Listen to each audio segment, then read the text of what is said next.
જિલ્લા પ્રભારી મંત્રી કુંવરજીભાઈ હળપતિના અધ્યક્ષસ્થાને ભરૂચ જિલ્લા આયોજનના સભાખંડ ખાતે ન્યૂ ગુજરાત પેટર્ન યોજના 2024-25 વર્ષ અંતર્ગત જિલ્લા આદિજાતિ વિકાસ મંડળની બેઠક યોજાઈ હતી, જેમાં જિલ્લાના આદિજાતિ વિકાસ મંડળના સભ્યો અને અમલીકરણ અધિકારીઓની ઉપસ્થિતિ રહી હતી।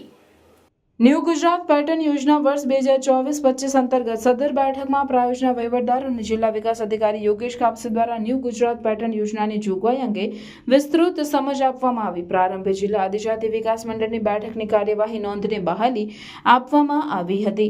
2024-25ના વર્ષ માટે ન્યૂ ગુજરાત પેટર્ન યોજના અન્વયે તાલુકાવાર આયોજનના કામની સમીક્ષા કરવામાં આવી હતી, તેમજ અધ્યક્ષ સ્થાનેથી રજૂ થનારી બાબતોની ચર્ચા કરવામાં આવી હતી।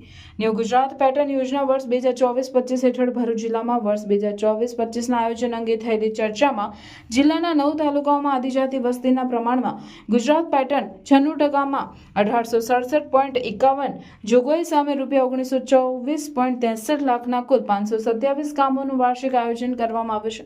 તેમજ ગુજરાત પેટર્ન 4%માં 302.27ની જોગવાઈ સામે 313.13 લાખના 208 કામોનું વાર્ષિક આયોજન કરવામાં આવ્યું છે। આ બેઠકમાં જિલ્લા પ્રભારી મંત્રીએ જણાવ્યું હતું કે તમામ કામો સમય મર્યાદામાં પૂર્ણ કરવામાં આવે તે જરૂરી છે। આ સાથે વિવિધ કામોની ગ્રાન્ટ લેપ્સ ના થાય તેની તકેદારી રાખવા જણાવ્યું હતું। સાથે જૂના કામો પૂર્ણ ન થવાના કારણો જાણી આવા કામો સત્વરે પૂર્ણ કરવા અંગે તાકીદ કરવામાં આવી હતી। આ બેઠકમાં જિલ્લા પંચાયત પ્રમુખ મહેન્દ્રસિંહ માસદિયા, ધારાસભ્ય અરુણસિંહ રણા, રમેશભાઈ મિસ્ત્રી, રીતેશભાઈ વસાવા, ડીકે સ્વામી, જિલ્લા કલેક્ટર ગૌરાંગ મકવાણા, નિવાસી અધિક કલેક્ટર એનઆર ધાંધલ, જિલ્લા ગ્રામ વિકાસ નિયામક, તાલુકા પંચાયતના પ્રમુખો સહિત જિલ્લાના અમલીકરણ અધિકારીઓ ઉપસ્થિત રહ્યા હતા।